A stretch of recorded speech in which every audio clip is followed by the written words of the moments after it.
Hey, Brian. Hey, thanks for joining us for this special episode. Our pal Gilbert is not with us tonight. He is under the weather. He will return soon. So we're going to try to do this without him and forge ahead. Thank you guys for being part of it.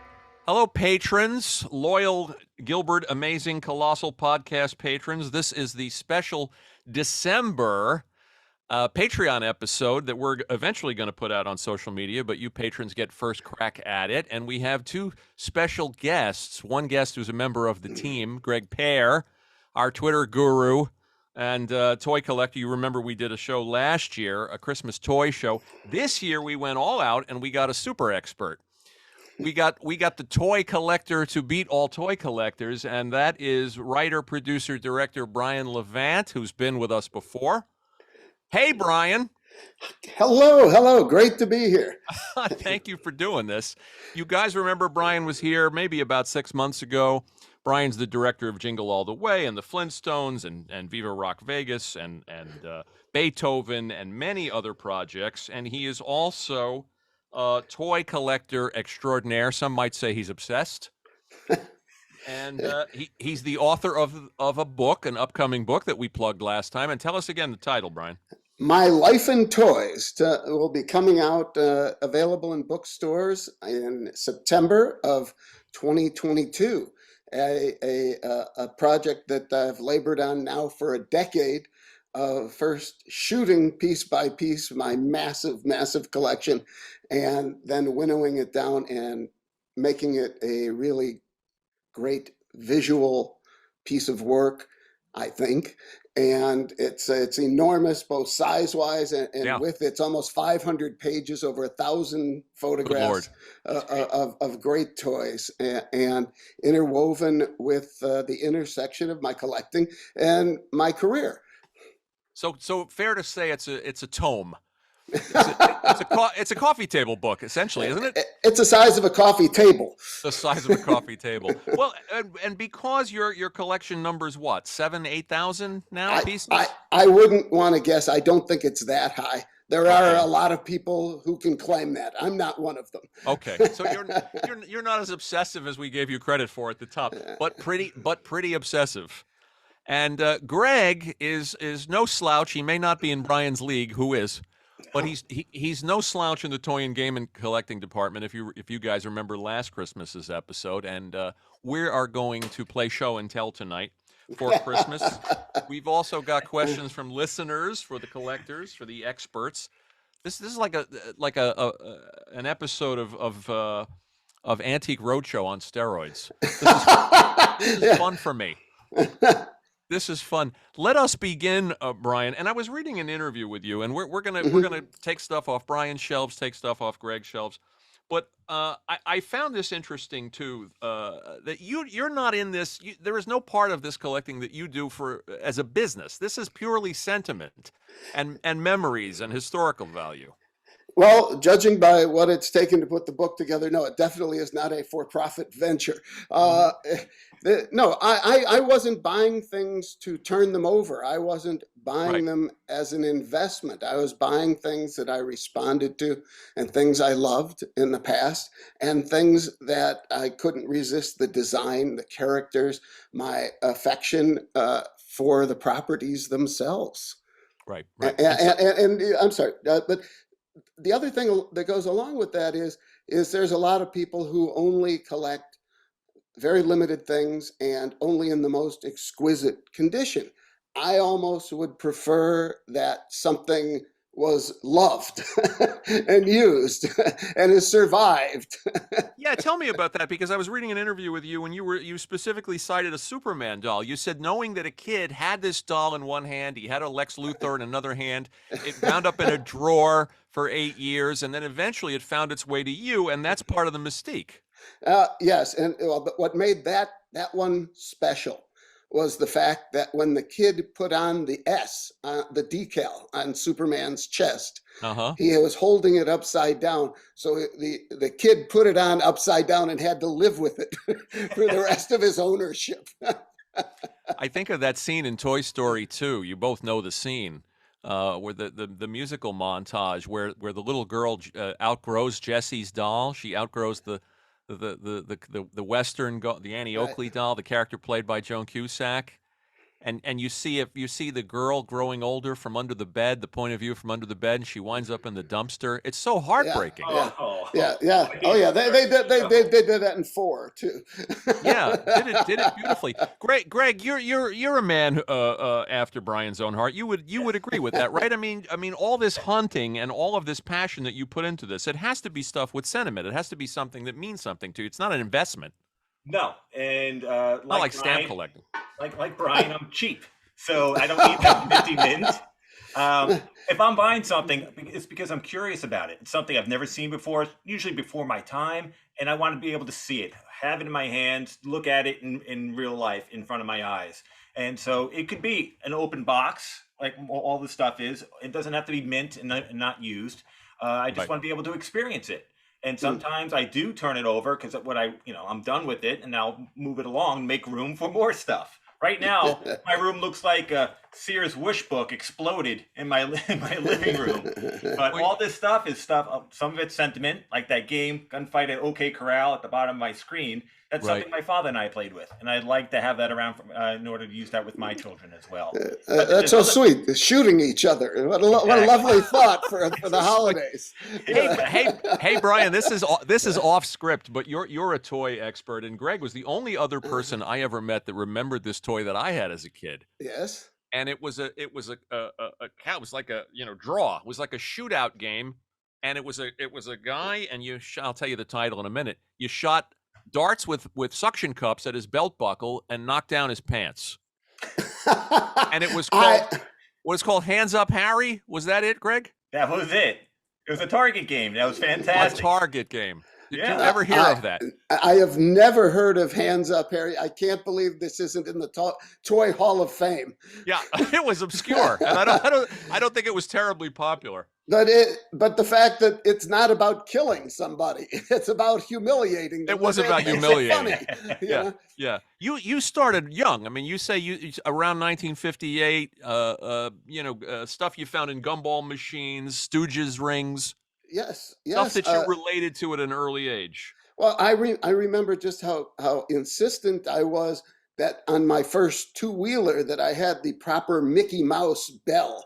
Very specific things and why? Because I was watching the Mickey Mouse Club every day after school in 1956, Of course. and I don't know. I want to personally apologize for the sirens outside my window here. I live too close to a hospital, so when we do a Zoom call like this and it can't be filtered out, it's always dicey.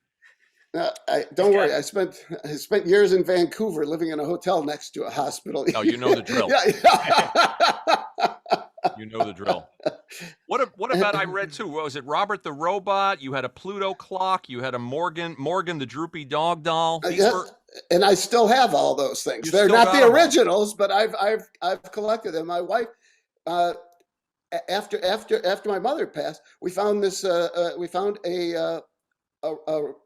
regular 2.5 minute load of film, and we ran it, and there I am at like 6 months old, fascinated with this toy, just like joyous, jumping up and down in the high chair. And she went out and found one for me in the box the next day, which is the power of eBay. Wow. You're never too far from your memories. I think of eBay as a museum where everything's for sale. Yeah. Yeah. I also feel like it's shooting buffalo. That there are things I will show you. Here. We might as well kick off looking at toys. Yeah.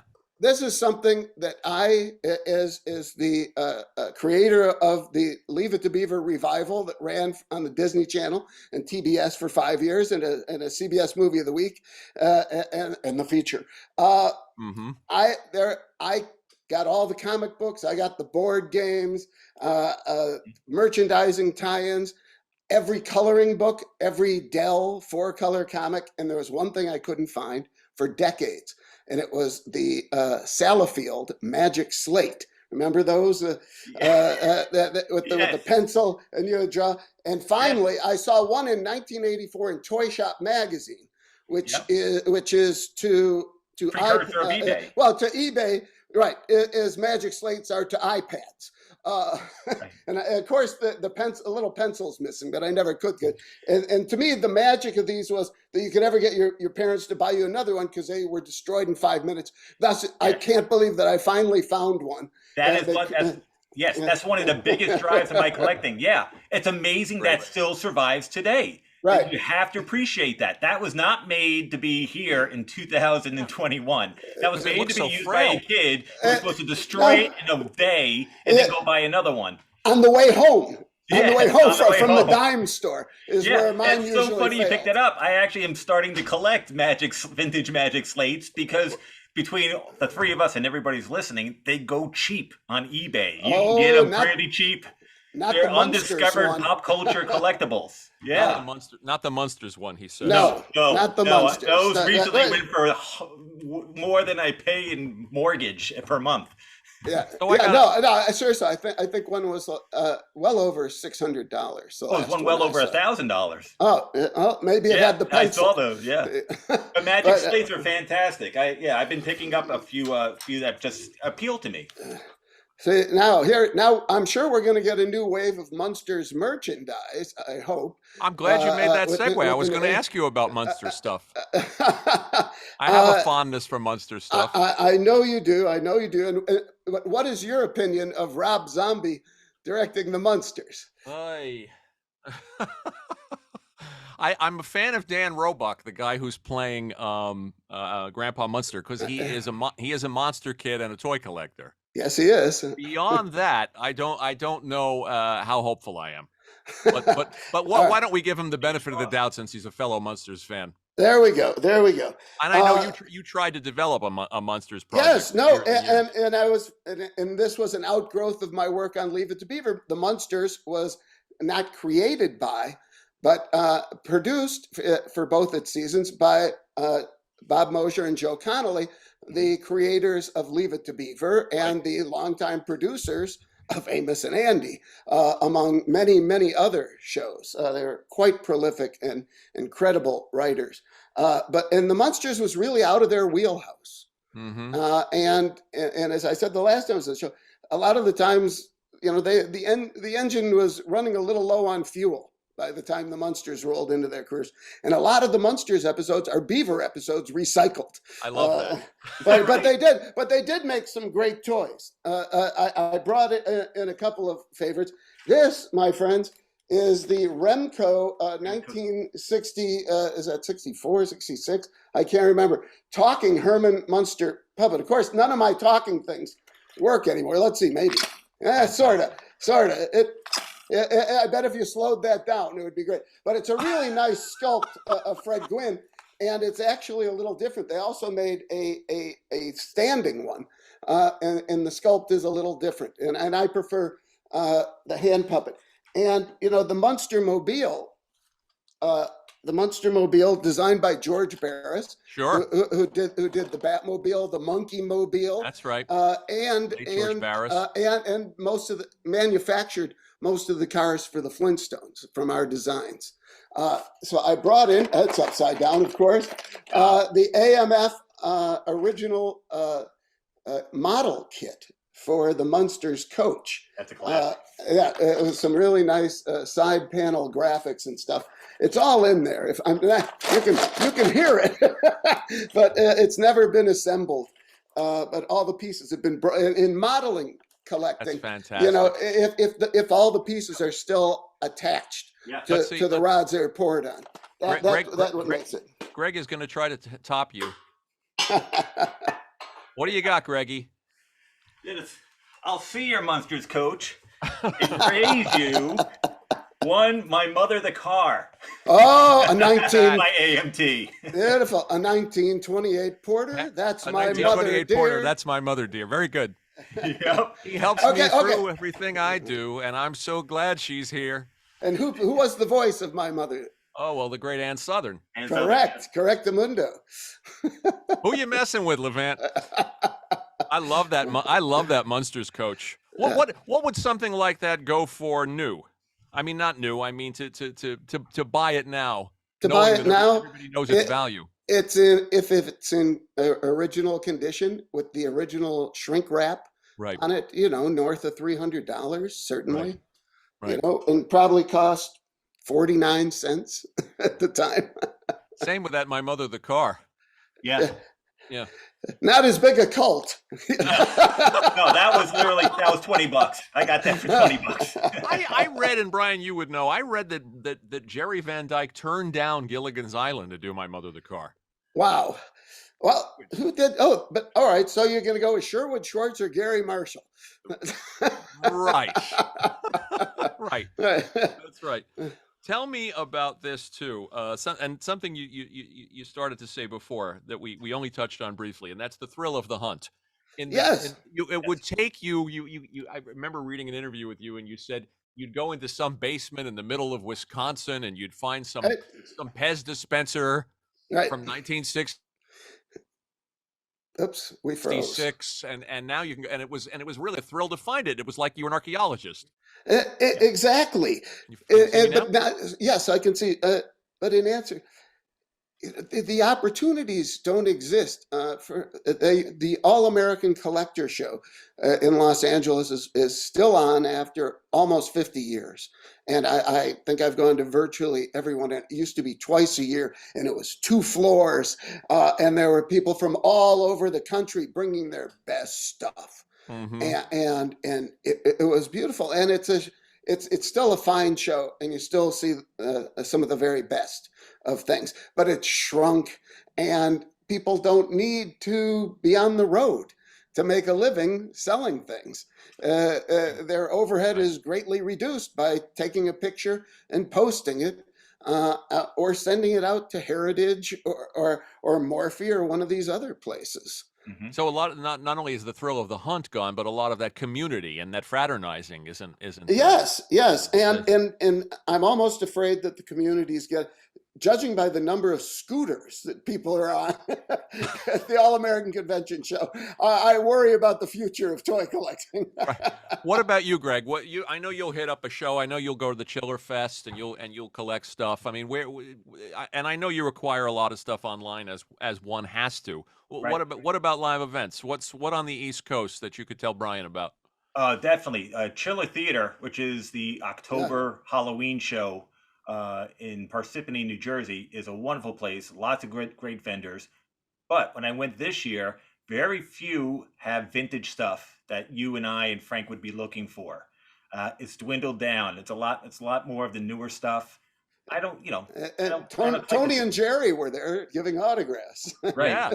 Oh, Tony Dow and Jerry Mathers. Yeah. Yes, they were. They were.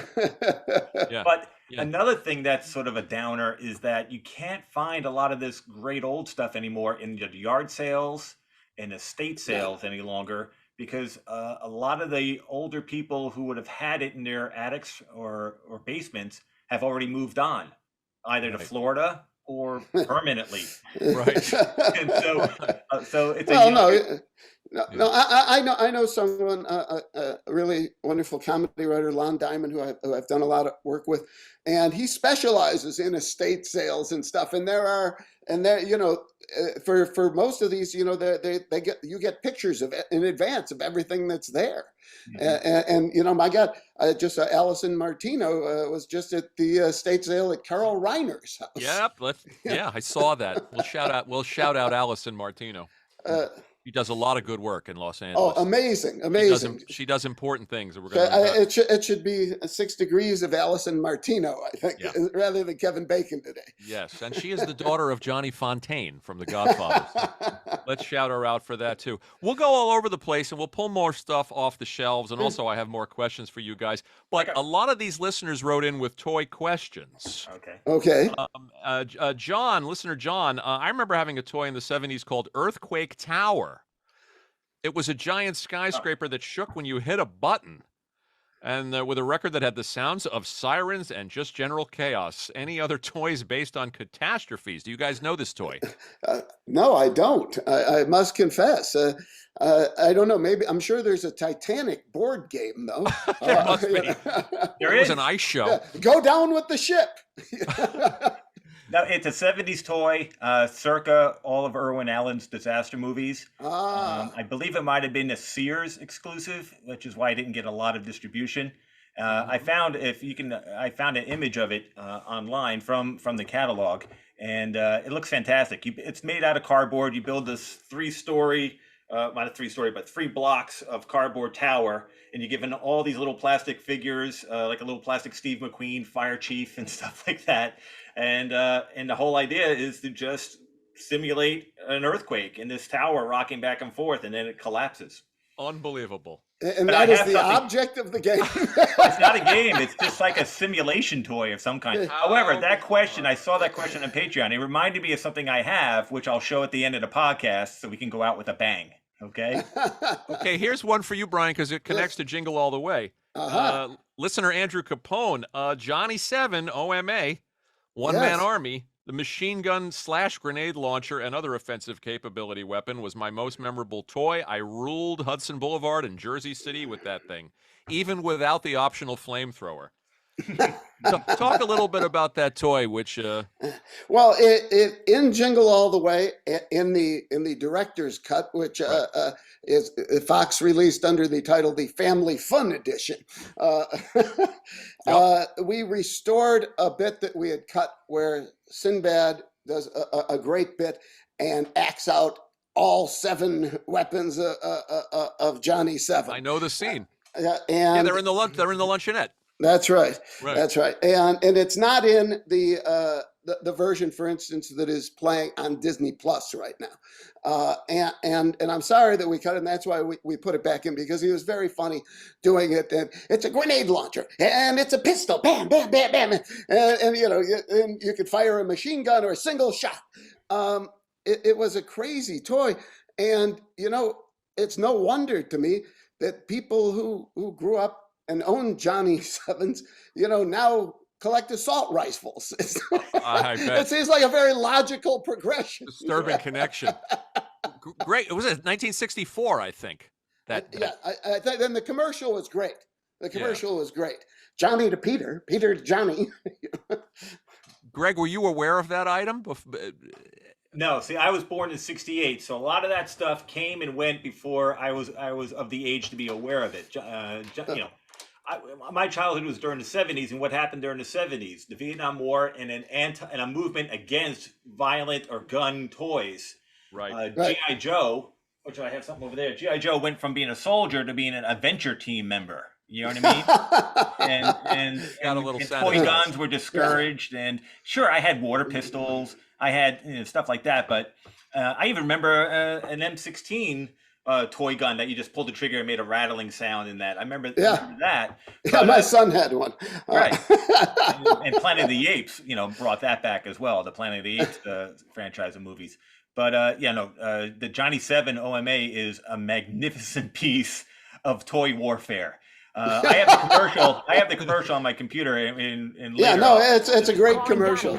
I am ready to attack with Johnny 7 OMA, the one-man army.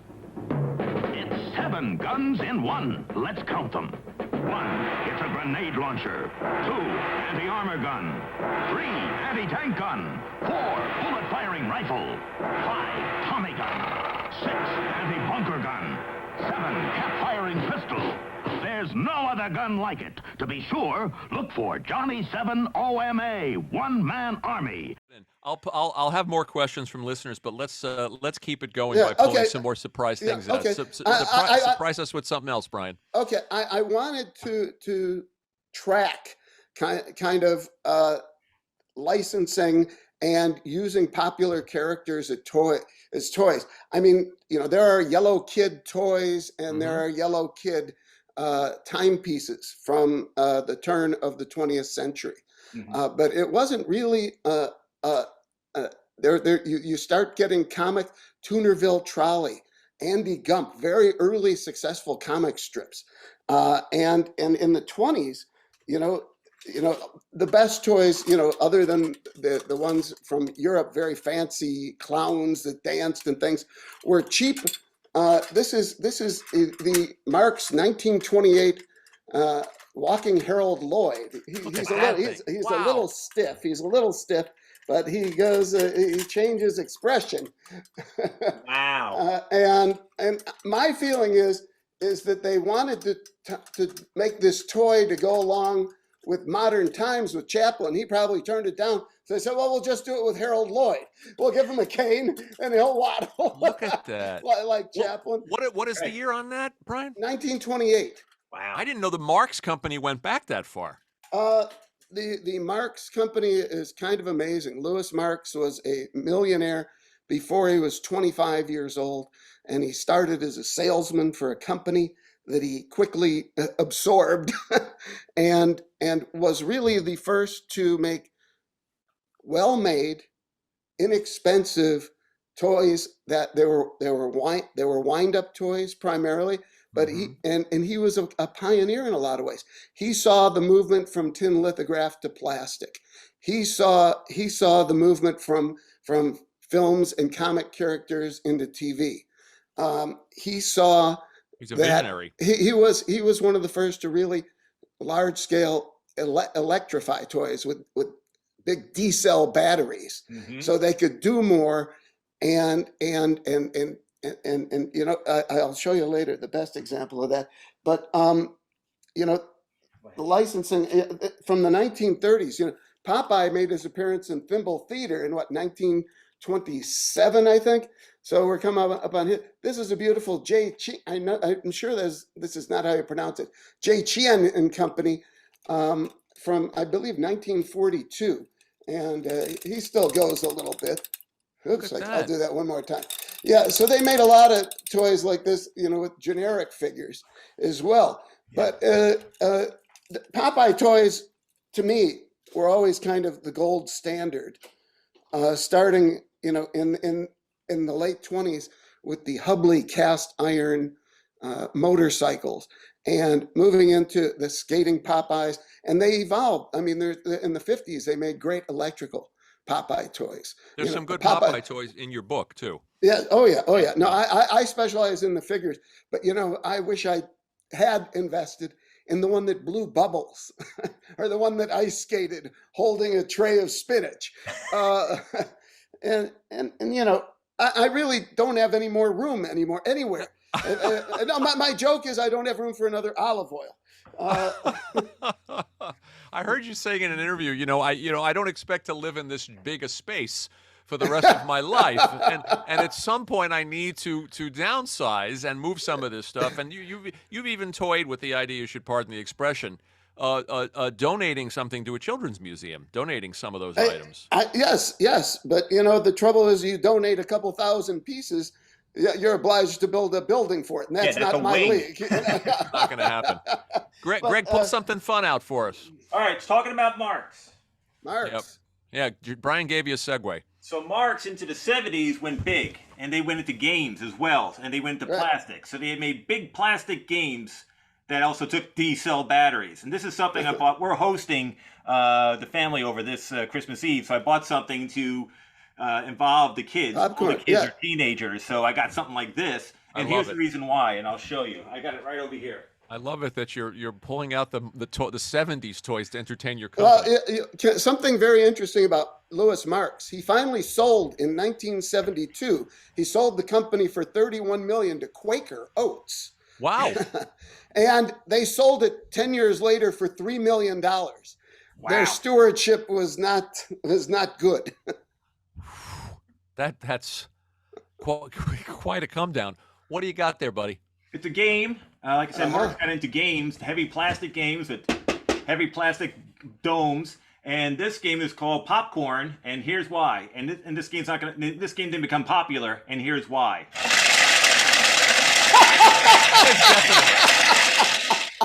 It's really loud. Like a lot of Marx toys, like the shooting gallery toys. The electroshock shooting gallery. I had that one. The kids loved it. Parents hated it. It was just loud and annoying on Christmas Day. You did remember that one, right, Brian? On Christmas Eve. Oh, it was a carnival. Yeah. Game. Oh yeah. Ducks on a wheel and a. Oh sure. No, Yeah. I actually have somewhere back there is a Flintstone shooting game where you get to shoot Fred and Barney as they move around with a dart gun. I'll never understand. I don't know. I'm not a fan of shooting games. I get it. But since you brought up Flintstones, let's use that as a segue too, Sure. because when Okay. Brian was kind enough to share some of the images from his book with me, and there's a lot of Flintstone stuff.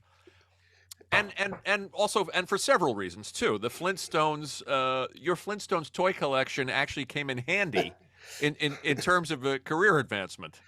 Yes. No. I ended up in a room with Steven Spielberg and Kathy Kennedy in the end of 1992, and to meet about directing the Flintstones, something I had not anticipated. I had said, "Hey, if they're looking, I heard they're looking for a writer," and they said that job's gone, but they'll meet with you as a director. I said, "Oh, okay," and I walked in the room, and they were eating lunch, and they were on their lunch break from shooting Jurassic Park on the back lot, and and I talked like this for about 10 minutes, and finally pulled myself together a little bit, and you can always gauge someone's interest, and we were above the Mendoza line, but we weren't in Frank Howard territory. Nice baseball reference. Okay, thank you. The Mendoza line.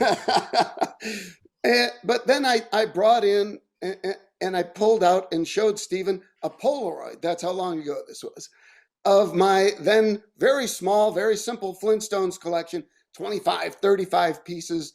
And his eyes lit up, and all of a sudden he saw someone who appreciated it on a different level. That's great. And that paved the way for me to give a much better presentation of my view of how it would work and what I would expect from it. Yeah. So the collecting paid off in a way that you didn't see coming. yes, but it's also it's also, if you can see behind me, this is just a fraction of the Flintstones collection, and has grown. What's that word? Well, it's a hell of a lot. Exponentially? Yes, that's the word. Yes. But it's been very rewarding in many ways. But talking about Louis Marx, I will show you what I think is the finest Louis Marx talk of this. Wow. Louis Marx talk. That's beautiful. This is electric. It moves in a circle. Dino's mouth goes up and down. He makes noise. Yeah. And Fred goes back and forth in his seat. I'm sorry, I was trying to get back and give you a really good view of this. That's This is terrific. from 1962 phenomenal. with the most beautiful graphics. Yeah, it's a And, beautiful toy. That's beautiful. It is truly astounding, and to me the best Flintstone toy. But the great part about having done the movie was that all of our designs for the cars, for wardrobe, for props, for the creatures were all turned into toys, and there are many toys. But this is one of my favorites. This is a talking John Goodman. The battery is dead, I discovered today. Last time I saw him, he was still speaking 5 phrases from the film, including stop and stop shouting yabba dabba do at me in airports. That's right. was the 6th phrase. The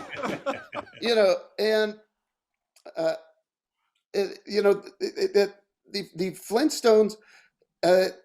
You sent me a thing. One of your listeners sent in a question. I'll tell you who that was. Liz Belmont. She had a question about. Let me grab it off here. Brian loves the Flintstones, and I have to say I wanted the Flintstones building blocks so badly. I got a Robinson Crusoe picture book instead. I suppose the book lasted longer, but damn it, I wanted those building blocks, even if they were made out of styrofoam. That's the compressed styrofoam, which allowed you to. They were big pieces. That's what made them Flintstonian. The architecture they created was not Flintstonian. I believe this was a Kenner toy. Kenner, who brought you things like the Give a Show projector that had a Hanna-Barbera version of it, and lucked into the Star Wars franchise about 12 years later. Right. Wasn't that Hanna-Barbera item you just mentioned also in your book? Which? The projector. Oh no! Give a show. No, no. There was something. That There was something similar. Didn't make the cut. There was a Hanna-Barbera item. Oh, there are many Hanna-Barbera items, but I did bring in one other. This is, to the best of my knowledge, the very first licensed Scooby-Doo toy. Look at Wow. that. from 1969, when the show premiered. Is it a Silky? What is it? No, it is just a. Oh, is it a Dakin? No, it is like a Dakin, but it is not from Dakin. It's a Japanese company. Wow. Look at that. That looks great. Since you have the Flintstone memorabilia expert on Yeah. the line, I need to ask you about this. This is a frame tray puzzle, another pop culture collectible that is, not widely collected and you can get. Yeah. Cheap. I collected this. I got this one because of this guy right here. Do you see him? Yes. Who is it? That's the Claw, right? Ah. He's featured in two of my favorite Flintstones. One episode where he meets the Claw, and it's sort of like a secret spy episode. And then the feature, okay. A Man Called Flintstone. I don't know if it was the Claw. It might have been another. But the Claw was the reason why I picked that one up. Because how often do you find merchandise with the Claw on it from the Flintstones? Not very often. Brian, were you aware of that item, Brian? Not of that one. I have several Flintstones frame tray puzzles, and for things like the Beverly Hillbillies. That's cool. They're a very nice collectible. They display well. You can glue them together, and and I have a Superman puzzle from the 40s that one of these days I'm going to get around to actually putting together and gluing it so I could frame it. What else did that remind me of? Well, I got this one because good stuff. It's pretty stuff, hard. Oh, that's great. Joker's got a gun to Robin's head. Oh my God! Look at that. Yeah. Who's the Batman artist on that? Do you know? No name on any of the art. It's Probably from Whitman. It's from Whitman. Yeah. So it's by a Whitman staff artist. Yeah, definitely. Yes. No, Whitman did a lot of those tie-ins with DC. Yeah, DC and Marvel. And I encourage anybody to collect these. These are very reasonable to get still. Yes, and, they are. Fantastic artwork. And like Brian said, you could frame this and display it on a wall. It's of a size that it's really wonderful to look at. Yeah. And they they cover all sorts. Oh, Secret Squirrel and Morocco Mole. And Adamant. And Adamant. And you mentioned Beverly Hillbillies. I got a Maxwell Smart one. Look at that. Very nice. And that's what's great about certain collectibles, and especially when they cover a wide variety of subjects in movies and television. Yeah, well, lunch boxes, Yeah. Oh, okay. Don't get me started on lunchbox. You got some great lunch boxes in the PDF you sent me of the book, Brian. Some wonderful lunch boxes. Yes. No. Of all eras.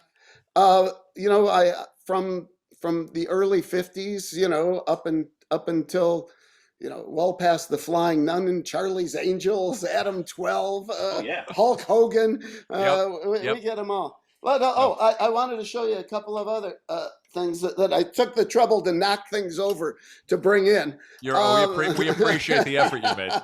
I'm touched. So this is one of my favorites. This is from I believe this is like 1941 or 42. The Buck Rogers. This is another Marx toy, a wind-up toy. Look at that. And the colors on that. And I think they've even faded a bit. And the box is gorgeous too. And it shot sparks out the back. Wow. When you wound it, and it moves pretty fast. And I love the windows. There's Wilma Daring and Buck.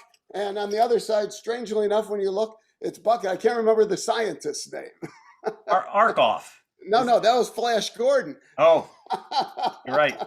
Buck Rogers. But look at the craftsmanship on that. Yeah.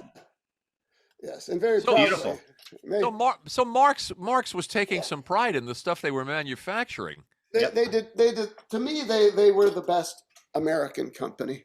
Has anybody made a documentary about the Marx company? There has to be one.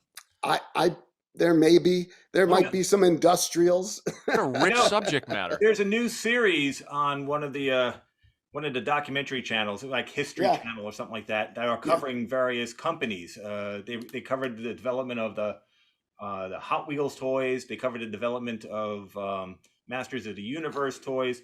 I'm surprised they haven't done anything about the Marx company since they have decades and decades worth of product to cover. It's fantastic. Somebody has to cover it. Here's one, Al Souza. Here's a challenge for Brian and Greg. When I was little, I remember getting a Batman record player for Christmas, the kind with the lid that closed and latched. It had to be Christmas of '68 or '69. I have looked all over for one of these to no avail. Do you guys remember this existing? I can show. I have the same model, but as a Flintstones record player. And I'm sure it was something like this. And when you put your record in and close it and turn it on, yes. Hold that up for the camera, Brian. That's a gem. One more time, yeah. That's a beauty. That's a really nice sculpt. It's all in relief. It's all three-dimensional. Yeah. Fantastic. Yeah. That's a beauty. Yeah. That's a great. And it played only 45s, obviously. Yes, I'm sure. Yes. Yes. But any knowledge of the Batman one, Greggy? I've never seen one. Nope. Yeah. You're more of a Superman collector than a Batman collector. I am indeed. But I also own Chip Kidd's extensive Batman collected book, which is Let's give a shout out to Chip, who's been on this show. The gold standard of collecting books, I believe. Chip is one of us. Yes, and a magnificent collector with a great eye. He's a knowledgeable guy, and we did a Charlie Brown Christmas episode with Chip, and Craig Schultz, Charles Schultz's son. Chip knows a lot about a lot. Wow. Surprise us with something else, Greg, before I go to another question from a fan. Okay. Well, first off, I just to pedal back a little. I happen to have a Sears Wish book in front of me. I couldn't find Hands Up Harry, but I found his cousin, which is Beanball Barney. And that's where if you bean him in the crotch with the ball, his pants drop. Oh, my God. It's encouraging bad behavior. It's made by the same company. The artwork is similar. It's very similar to Beanball Barney. Right. It's a spinoff. Now, I always like to collect things that are like things I can't believe that got made and just weird and kitschy. Mr. Smith was a TV show. Yes. Ed Weinberger from Mary Tyler Moore and Taxi. Hey, you're impressive, Brian. So there's a rack toy of his wallet with his ID and money and a badge. I like the fact there's a little ID badge as well. Yeah. Rack toy. And I thought that was bizarre until I came across another Mr. Smith rack toy. They did a series of them, and this is his medical kit. It's just generic brown plastic stuff, but I love the fact that they bothered to put his sticker with his face on it on the ear. Right. A show that Gilbert, who by the way I should have said at the top of the show, is not with us this week because he's a little under the weather, but Gilbert will return soon. Gilbert auditioned for that show, Mr. Smith. As which role? not one of the Simians. But Brian, we had Joe Mantegna on the show. Mm-hmm. And one of his early jobs was to escort the orangutan playing Mr. Smith. Brian, Greg, you remember that episode? I remember that. He had to hold his hand and escort him from set to set. God. And we had Ed Weinberger, so that keeps coming up. What else did I bring here? Oh, you have a question from a listener. Yes. Yeah. Here we go. This is a toy in Tom Burbine. I wanted and got a $6 million man doll for Christmas. The best present ever. Much later in life, I was able to buy a replacement one that I still cherish. So, what about tie-ins? What about these? This is great, and that's a classic example. That's a really good toy. Is it? The $6 million. Yes, they also had the training center. They had the Oscar Goldman. Oscar Goldman, and they even made a Jamie Summers as well. So you could get the whole set. Wow. And it Who made that? Do we know? That might have been Mego, but I'm not positive. Mego, made and still under a different license. I can check right now. Stuff. Hold on. Okay, but go to the wish book. I can show you licensing stuff that you probably wouldn't suspect. I'll bet. Like dun dun dun dun. Look at this, Greg. Dragnet. Wow. Yeah, I carry a badge. 714, is that right? 714 is Yep, correct. that's That's fantastic. wonderful. And if the badge isn't enough, you That's get the amazing. squirt gun. Yeah, that's amazing. Look Well, at I that. love What- it. The what's the- packaging's awesome. The packaging's great. What are the years on those, Brian? Oh, Approximately. I would say this is certainly probably like 55, 56. 556. And they had board games and stuff Yep. from the same license, and all Yeah. carried the same artwork across it, which was really, really unusual in those days. Really nicely done. Yeah, Nice but pack. The let's see, what packaging else? is half the fun. Yeah, no, I Oh, also yeah. now That's one of the main reasons of why I collect something, is because I love the packaging. The stuff inside, is always a disappointment. Oh, that's fantastic. Look at the Now, colors on that. Yeah. Oh, I love it. That is beautiful. and now this has to be like 1952, 53. I'd open it up, but it would fall apart. Yeah, I Great bet it's the color- same coloring company books that are makes great. this. It looks like it's the same size. It's the and same texture. size. Yeah. All right. Let's see. I'll dare to open this. It's a Salafield. It doesn't give a year, but it is Nope, Salafield. Akron, isn't Ohio, it? the Southfield Publishing Company. That's right. New York. Okay. Yeah. No, Incredible. they Authorized make additional great year. stuff. Also, here I brought in. I'm sorry, my Here's a- earpiece keeps coming out. Don't worry This about is what you would expect from a Bob Hope. Coloring book. Oh, But boy. they got the expression. Johas what was his name? Prohaska, the guy that would dress up in the monkey in the gorilla suit. Yes, at the circus. Yes, that's very good. Brian knows his onions. Now, well, speaking of the Marx Brothers, who Yeah. wouldn't want to have a You Bet Your Life era Groucho hand puppet? Wow. Oh my God. So- The resemblance is not uncanny. Hold that up a little bit. Okay, sure. It looks a little more like Ernie Kovacs. Yes, as Or Percy Dove Dove Tonsils. Tonsils, Yes. It looks like Percy Dove tonsils. Look at that. Oh, Brian, you got some gems. Oh, what else is it? Oh, It's fantastic. another hand puppet I brought in in honor of your one-time guest and recently deceased monkey, Michael Nesmith. Oh, Mike is Nesmith. Oh, the, yeah. This is another talking hand puppet. Look I'm sure at it doesn't that. work anymore. Almost. Look But at I don't that. even know. But there's so little room to get a kid's hand even And where do you in put here. your I don't know thumb? how. I wouldn't know. Oh, your thumb is the guys writing the music in the background. Yeah, right. It's Don Kirshner. It's you not know. Kirshner, right? But they got the wool hat. They got Mike's wool hat on there. Yeah. Which, Brian, that leads me to a question. I mean, can you repair those things? Are there craftsmen who can fix those speakers and those Yes. voice boxes and those things? Yes, you can find people who are crazy enough and talented enough to do just that. I am not that invested because my stuff is really for display. Right. You You can know, pick it up and hold it and Yeah. have a memory. this is the first time this has been out of a case. Yeah, in 35 years. That's great. To emphasize So- the monkeys, another fantastic collectible that is reasonable to get still are the Viewmaster reel sets. Yes, yeah, I have a lot of those. And there's that. one on the monkeys. Great.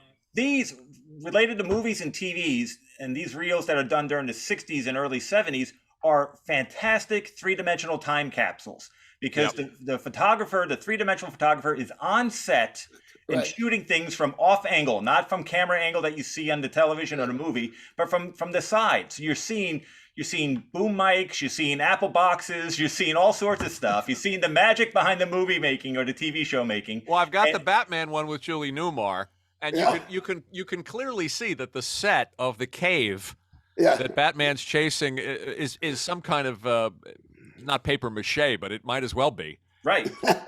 And if you ever wanted to just know what it was like to be, on board the Jupiter 2 in Lost in Space, get this set because there's wonderful shots of just being in the control room and in three dimensions. You're seeing things in relation to each other. That it's Is fantastic. it hard to find the viewer that No, plays these? No, those are easy, and the contemporary ones still play them. They play Yeah. them. Look at that. And you can pick up if you want something just for the looks from the 70s. You can pick this up for $20 with shipping and with some reels. Right. And get the older ones because they use glass lenses. So if you can get the older versions from the Right. from the 60s and 50s, that's better. Greg, No, Greg sent me the Green Hornet one, Brian, and that's a good one. That's that a was good a one. show I was fond of. The Flintstones one is really excellent because they couldn't Yes. use the cartoon images, so Hanna-Barbera made beautiful maquettes that they posed for that, and they're gorgeous. And at one time, I was trying to get the Cartoon Network to do a CGI Flintstones series and use those maquettes in the ViewMaster as the models. There was a recent show in LA, a 3D show. Yeah. It was called, and they had some of the maquettes on display from various sets, including one of the Flintstone sets. Very nice. What else? Oh. And Brian, of course, is represented in ViewMaster. Happy Days and Mork and Mindy. Oh, well, that reminds me. So you want to hear my favorite toy? Other than I love the Fred Ondino, but the one that is the two, I will say, that are the nearest to me because they sprang from my loins are in the late 90s. Figures Toys, who's doing remarkable stuff these days, did a series of Happy Days, and there's a couple of special editions. This one being Fonzie in his Falcons jacket, which is from an episode that I wrote in the 5th season. It was the 3rd episode I ever wrote for the show. Bless your heart. Called Our Gang, and it was literally my version of the pilot of Happy Days, in which Richie and Fonzie meet for the first time, and Fonzie is still in the game. Right? Yes. Fantastic. And so 25 years later, here comes Fonzie. That's great. And there's another one. No, you said there were two. Oh no, yes. The other one is this year has been an incredible resurgence of Jingle All the Way on our 25th anniversary. A film that was not successful when it was first released has been the subject of untold number of articles being written all over here, overseas screenings. I just hosted a 25th anniversary screening. Yeah, how'd that go? And Tuesday, it was terrific, well attended, and great audience, and we raffled off some Turbo Man for lucky kids. Wow. And so Great. So here we created the doll that we hoped would cause a national sensation, and it was a Walmart exclusive made by Tiger Toys, who really specialized in handheld games. Not really their métier. And it just sat on the Walmart shelves. It was unloved. And now on the 25th anniversary, Funko released an exact reproduction of the original Turbo Man, and it flew off the shelves and became the hottest toy in America. and Funko is continuing to show us some love. Where is he? This is one part of their new 5-part Funko Pop Jingle All the Way series. Love it. And it's hard to believe the resurgence and the interest in the film. And it's made us all very happy. Just where were you in 1996? Well, congratulations.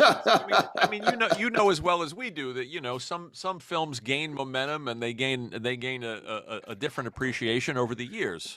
Yeah, like artists after they're dead. I have a production question about Jingle All the Way. If it's just slightly off tangent.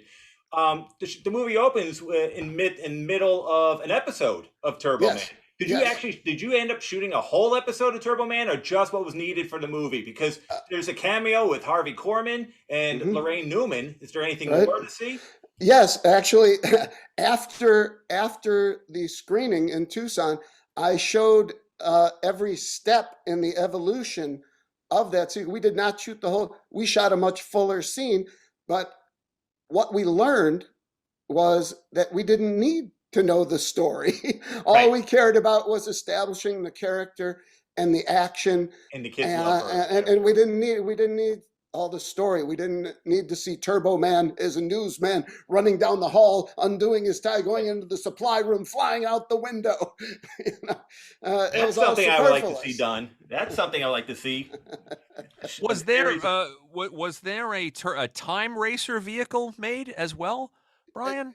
Yes. At the time, in addition to yes. the Turbo Man doll? This was a premium at Union 76 gas stations, and they showed So it me was this. West Coast. That's I, west of the I Rockies. guess so. Yeah, west of the Rockies. And they showed me the car, and I say, if he can fly, what does he need a car for? So that meeting didn't go really well. Because cars need gas. That's why, Yeah, Brian. That's right. That's right. If you exclude the Toy Story series, I like to think of Jingle All the Way as the most famous movie made about a toy. Yeah. Unless you want to count Citizen Kane. I think you count Citizen Kane. What about Booster and Dementor? Did Funko bring those back? Nobody No, likes Booster. No, but if you want one, go to Rumor Skywalker on Instagram, RUMOUR Skywalker on Instagram, and he has the means to supply club members with 3D printed, beautifully painted, and executed and boxed copies. Was this the guy that did the Kickstarter? No, he did not do a Kickstarter. Who was that guy? There was a guy you helped out. You gave an original. I allowed them to do a 3D scan of all my original figures from the Right. movie, and that's what they're printing from. I see. It's fascinating. Yeah, It's- and once again, fan favorites. and Turbo Man, I always have to give Tim Flattery, the incredible designer who we did this with, and who supervised building the set and the suit. And if you look at timflattery.com, he's everything from Thanos' glove to Batmobiles, and does amazing. Well, let's give him a real shout out. Is it Flattery? Tim Flattery? That is correct. That's great. Not to be confused with light-hitting infielder Tim Flannery of the San Diego Padres, but only because you made a Mario Mendoza reference.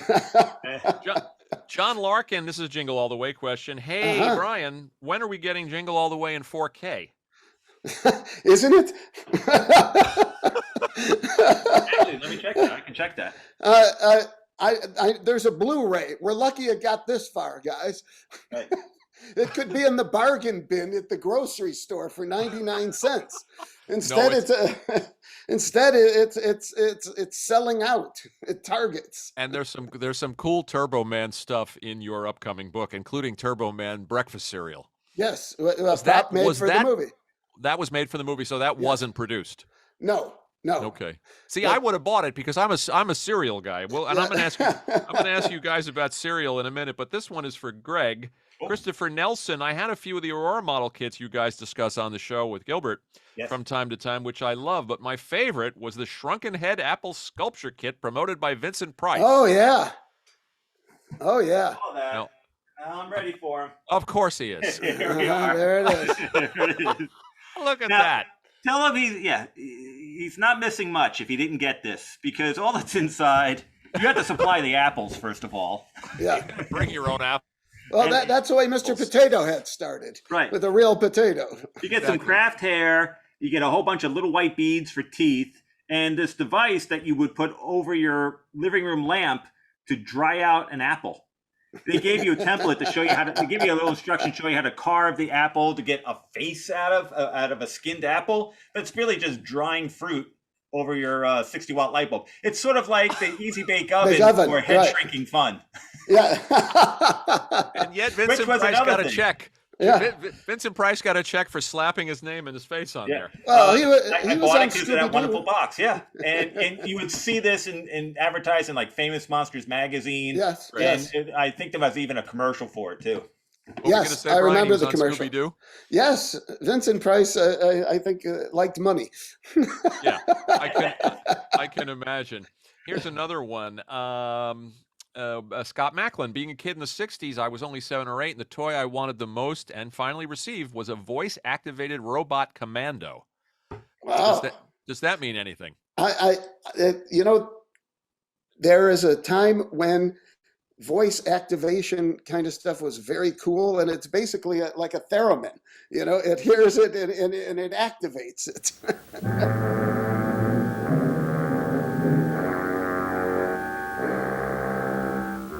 Ideal's Robot Commando is here to help you. He's your one-man army. No enemy can destroy him. He fights off tanks, hurls missiles one after another. Even a squadron of planes can't stop him. Robot Commando fires his secret weapon. He takes orders from no one except you. Forward!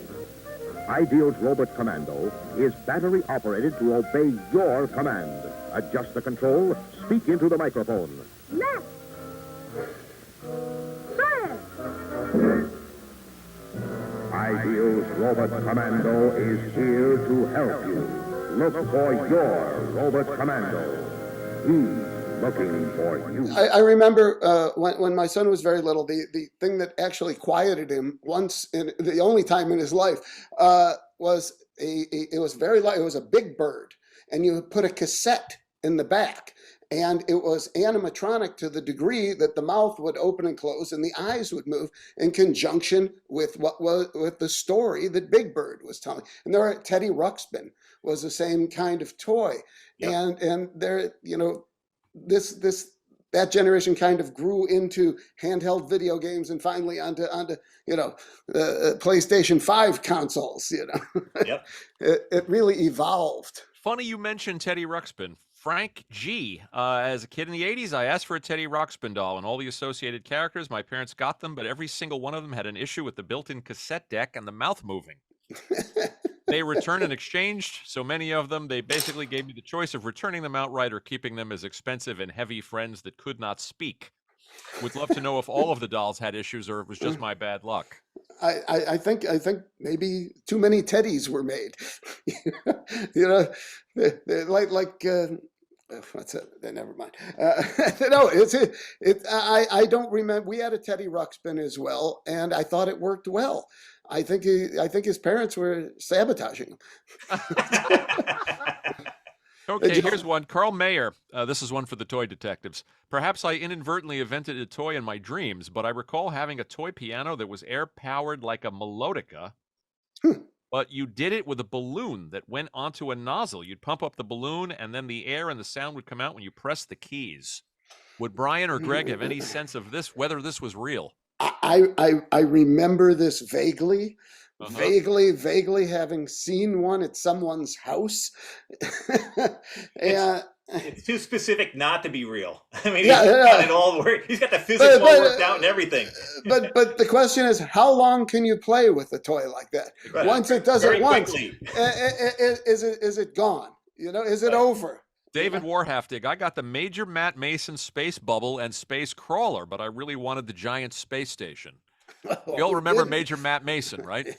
Yes, that was, I believe that was Mattel from the mid to later 60s. It was kind of their answer to G.I. Joe and trying to capitalize on the burgeoning Apollo program. Right. This is Major Matt Mason, Mattel's Man in Space, ready for every adventure with all his official equipment. The space station, protected by solar shields. The moon suit, designed for exploration. The space crawler that keeps on going no matter what. Get them together or separately, and share the exciting adventures of Major Matt Mason, Mattel's new Man in Space. Greg and I have discussed this many times, Brian. I had those rubberized space monsters. What are they called, Greg? He's going to go get them. And I can't even remember the company that made them. There they are. Colorforms made them. Colorforms made actual action figures to from different planets. On the Star Wars well, no, this was pre-Star Wars. They brought them back in the 70s for the Star Wars stuff. They were called Space Warriors here, but they were called Outer Space Men. Right.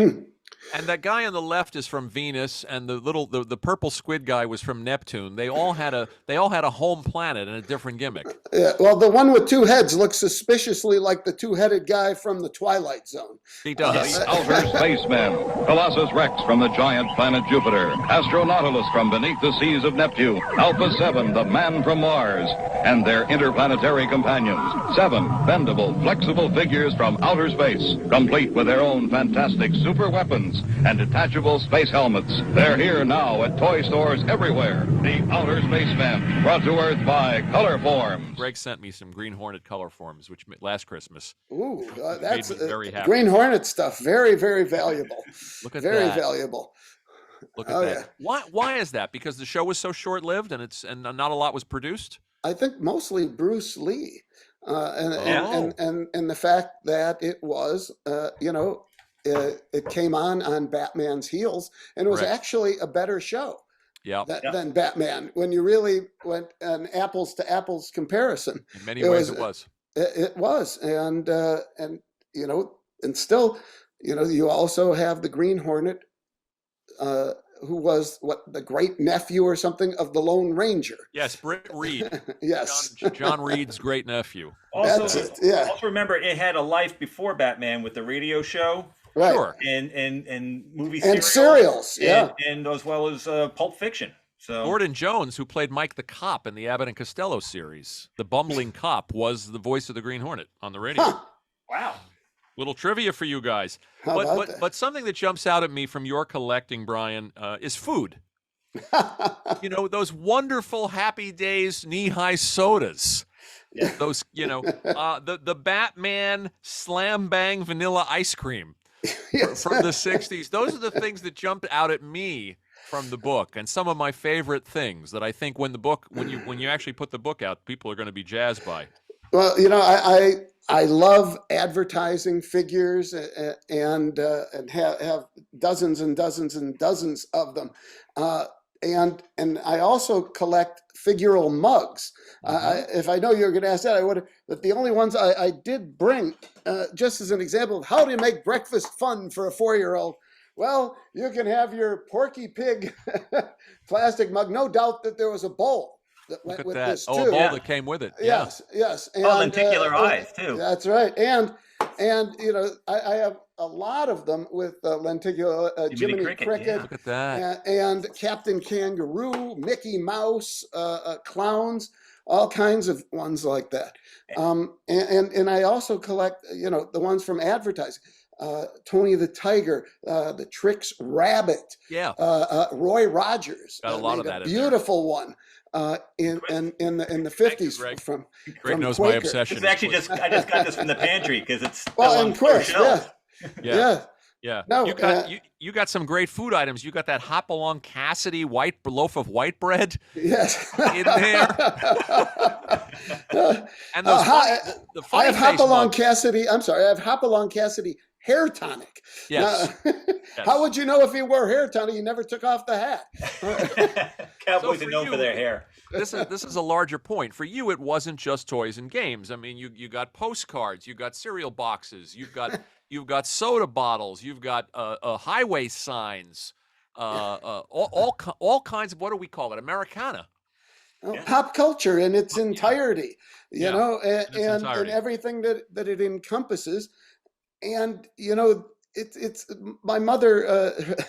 Her Instagram. She said on her bio, they're interested in everything. And I kind of feel that way about collecting. That I really appreciate. Different styles, different eras, different types of toys. Advertising is one. TV and movies is another. Comic strips, animation. Soda pop. I have a lot of soda pop Yeah. items. And the people collect petroleum items, and there's people who collect radios and old You got photographs. typewriters in the book. Great Toy typewriters. typewriters. Toy which writers. are- I love the Cub yeah. Reporter one, the red one. Yes, Beautiful. that's a beauty. Yes, those toys were great, and they sucked. They were the worst toys in the world compared to a chemistry set where you could actually accomplish something. A typewriter, you spend all your time just trying to make 2 or 3 letters in a row without the paper falling out. I love the food items. By the way, looking at all the Happy Days stuff in the samples you sent me, have you shown any of that stuff to Henry? Oh, Henry is auctioning off all his stuff this week. Oh, he is. Yes, for charity. good for him. He's selling Fonzie's motorcycle, his jacket, his Happy Days baseball uniform. Sell the jacket, but save the uniform. Save the uniform. Well, Henry's a mensch. I'm glad to see he's doing that. Yes, But I just look at pages and pages of this stuff. I thought he would love seeing the collection you amassed. I hope so. Ron was gracious enough to write a blurb for the book, and by the way, his book is a lot of fun. I'm finally getting a chance to read that. His and his brother Clint's. Clint, we had Clint here. We'd love to book them both. We're going to try. Yeah. We're going to try. Yeah. In the new year. Now, one last thing before you move on from food. There, very nice. Clint very Howard. Nice. Yes. He's quick on the draw. And Dennis Weaver. You bet. That food item. This is a really great piece that I actually picked up at the Mall of America at a Pez store during the shooting of Jingle All the Way. And this was a Pez ray gun, and you loaded Pez in the ray gun, and you shot it in your mouth. And of course, kids choked to death on this, and it was instantly removed from the market. Yeah. No, I'm of the generation where toys stopped shooting things because kids choked on stuff, shooting down their throats and stuff. And all the toys that were in cereal boxes are now labeled choking hazards. Yes, absolutely. Yes. You know, not to sound like the old guy, the get off my lawn guy, but I feel like kids, to not have toys in cereal boxes or Cracker Jacks, they've missed out on something, or snipping box tops. Yeah. Well, you can still snip box tops. You just get things like books for your school. It's not the same. I got a Quisp gas gun, Greg, that I'm pretty sure shot some kind of toxic talcum powder. Talcum powder. Oh, yeah. Sure it was killing me. Yeah. Cereals. I have at least. Who does? Who is it? It's the bird who's crazy for Cocoa Puffs. Cocoa Puffs. Oh, Cuckoo Bird. For Puffs, of course. Sonny the Cuckoo Bird. They did a series just this past year. They did a series of little figurines for Halloween. He's dressed up as the mummy in this one. So how would you know him? I personally love the cereals. Going through the stuff that you have, Brian, I loved the Jetsons cereal. So you got some. There's some that aren't even in the Urkelos. Right, from Urkel from Family Matters. What do you do? Here's a logical question. I had a Reggie bar. Remember those? Yes. From the 1970s. Reggie Jackson, Greg. They made a Reggie candy bar. Yeah, no, it's one of my favorite candies. It's one of the 3 favorite candies growing up. I don't know why they stopped them. I guess you know it. Home runs. When my wife and I started dating and we moved in together, and she found my Reggie bar, which was in a baggie from 1978. and the critters had gotten to it. Not cockroaches, but whatever little bugs find these things in your house. And she said, "Oh, this has to go." When you've got something, and this is a question I think most people would ask, a logical question. When you've got these old cereal boxes and these, how do you keep them? How do you keep them safe?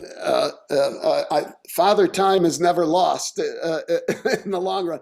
I used to collect miniature cereal boxes, and I had Wheaties samples from the 30s and stuff like that. Backpack size. Yes, Right, and they would actually give them away or send them to your house. Right. This went on all the way through. Pebbles was originally marketed that way, the Flintstones cereal, and the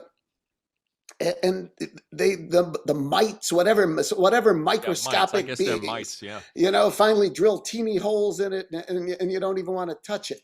Yep. That's what happened to my Reggie bar.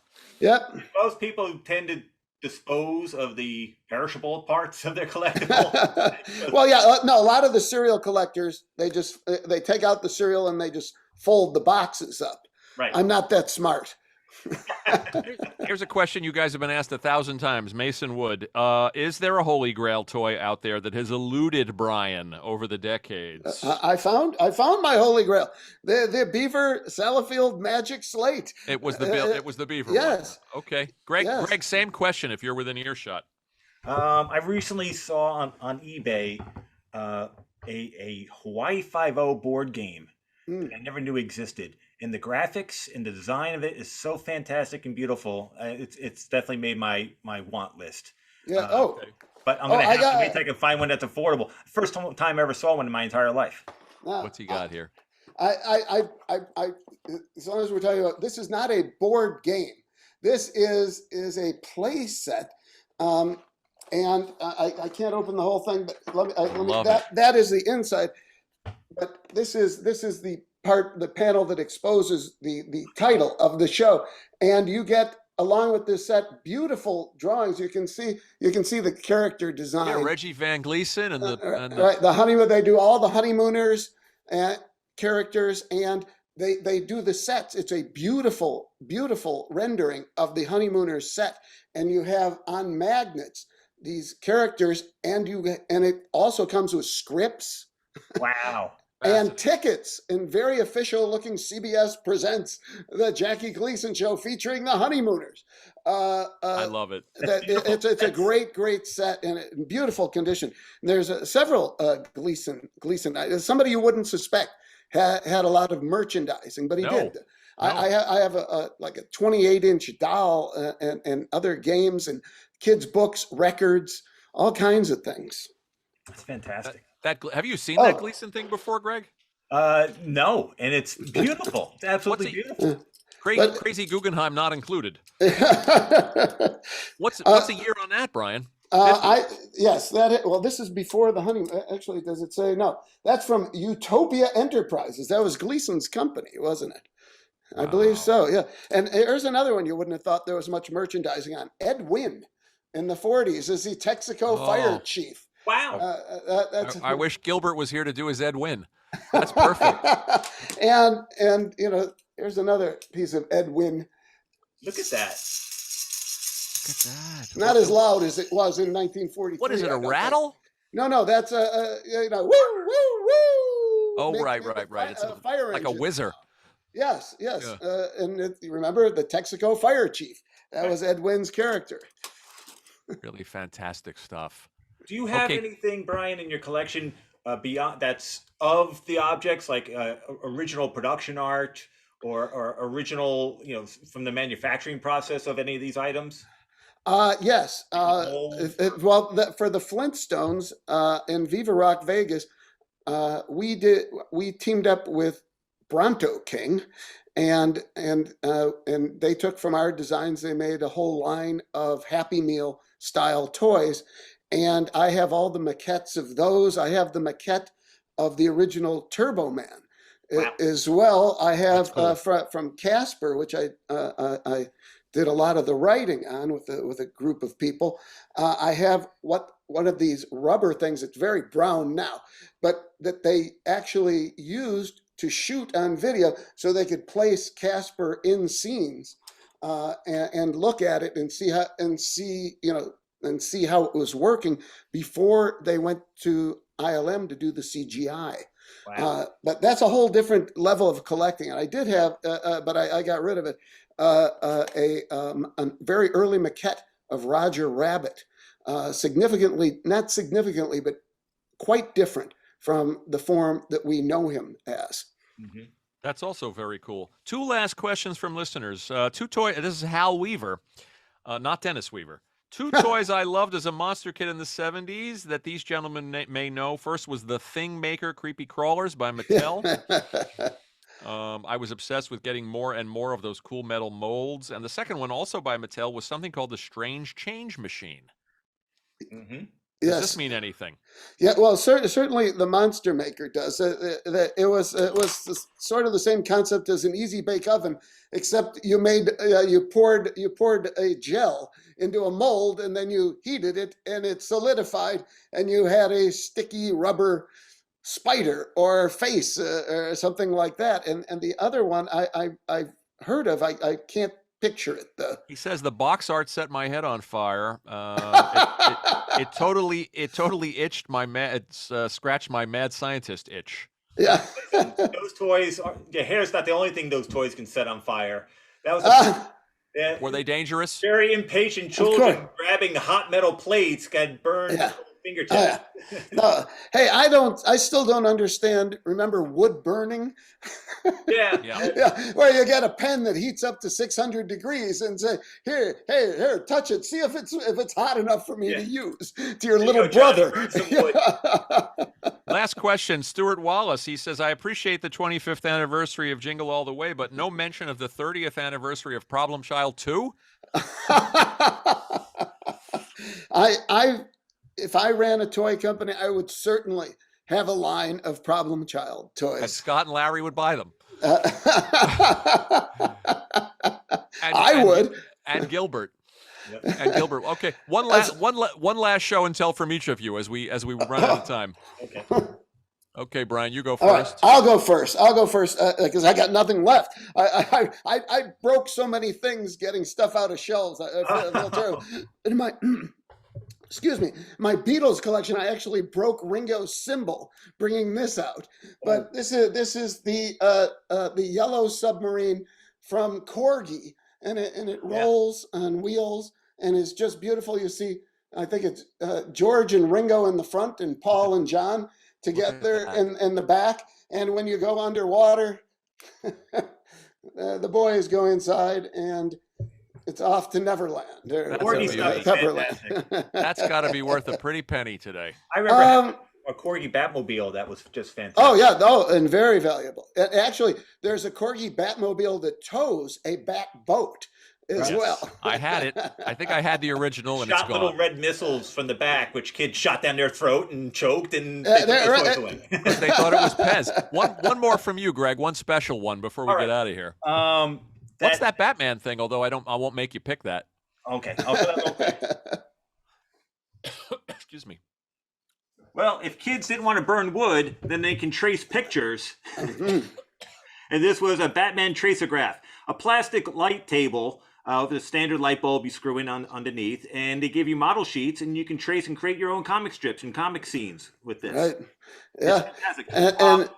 And G by Jumpin' Jiminy, it's a toy from M&E. M&E, that's right. Look at you guys. A company named Lakeside also ran with that and licensed a lot of things.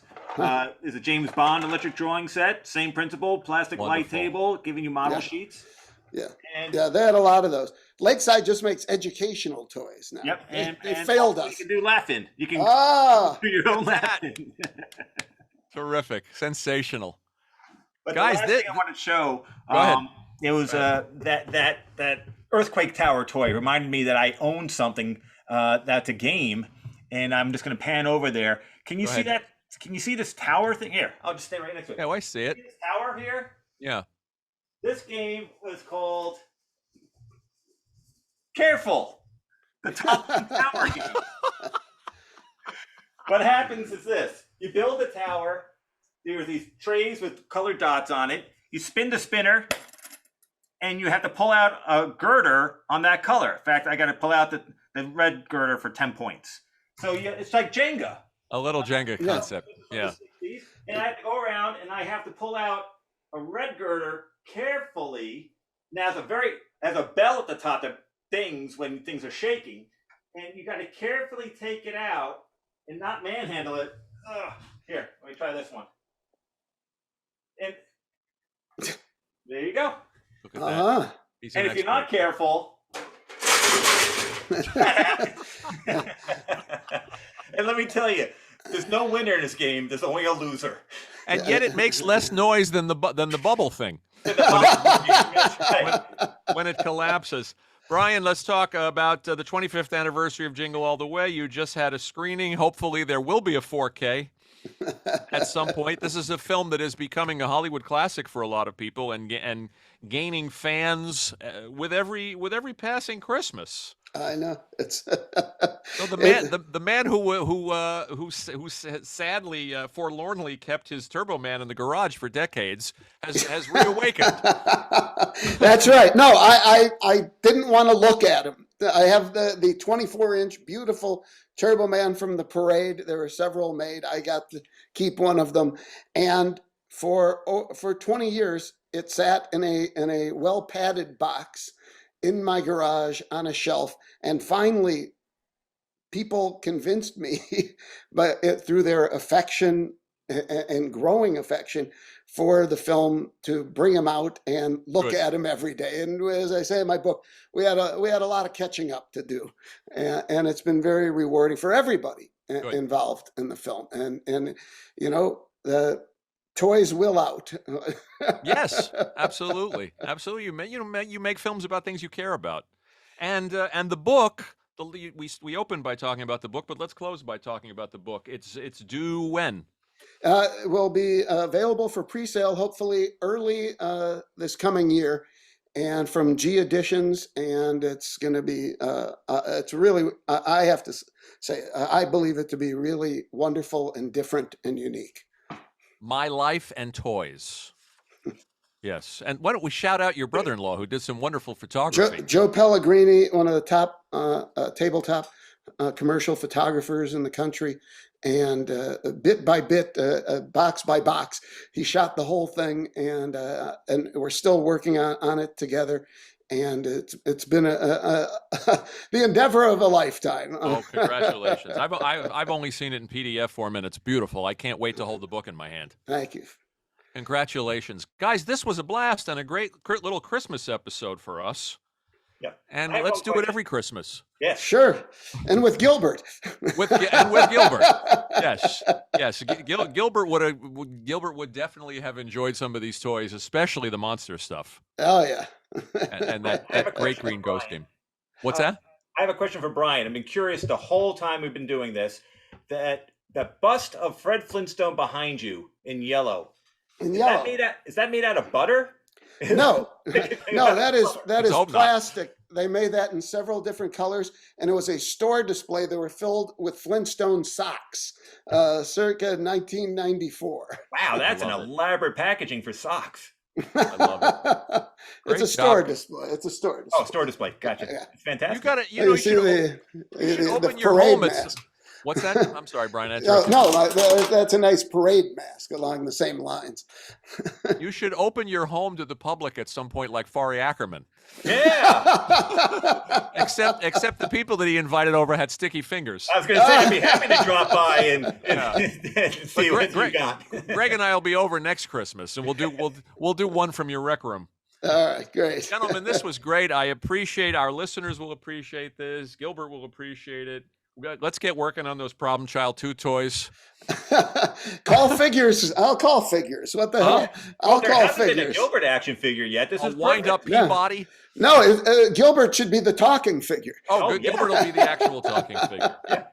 And this was a special December Patreon episode for Christmas. Well timed. Thank you. I know it was an effort too for you guys to schlep all this stuff out and stack it and do all this. And I appreciate the excuse. I really my heart goes out to both your wives. I love it. Wife doesn't, but I love it. Thank you guys. Thank you both. Happy New Year. Merry Christmas.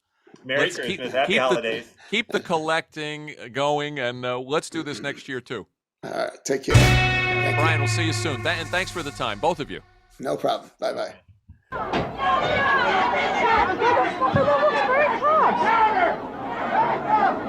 Welcome to another holiday shopping season. When the doors opened at this Wilkes-Barre, Pennsylvania store, the pushing and shoving began. One woman was knocked to the floor and suffered a broken leg.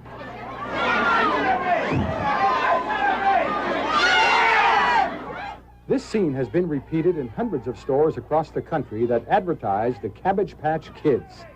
The Cabbage Patch Kids are dolls about 16 inches high. They don't walk, talk, wet their pants, or grow hair. They don't do much of anything. But they have upset the supply and demand cycle to an astonishing degree. There has never been such a first-year demand for a new doll. As far as I'm concerned, they're the worst-looking things I've ever seen. I mean, they are pathetic-looking, they're homely. I don't know what exactly the attachment is. I think they're cute, but kind of funny-looking. Last year it was strawberry shortcake. This year it's Cabbage Patch dolls. The dolls originated here in rural Georgia about 5 years ago, the brainchild of 27-year-old Xavier Roberts. The original sold for $125, but when Coleco Industries took over the marketing of the dolls, they made copies and priced them at about $25, and the company couldn't make them fast enough. They're manufacturing about 200,000 a week in Asia and chartering planes to get them to stores in the United States. But demand exceeds supply, and there is only one reason. I like so. This supply and demand cycle created by this doll is a marketer's dream. The owner of the company decided to treat it like a collectible, like a Hummel or a collector plate, and buy it from a customer and then quickly sell it for a very low profit. So people are coming in here selling their $20 dolls to the store for $40. The store then turns around and resells them for $50. Most buyers can't express why this doll is so popular this year, and others can't explain why they want to buy it, but they do want it. I don't like them. I don't like them. I don't like their faces, but I want one.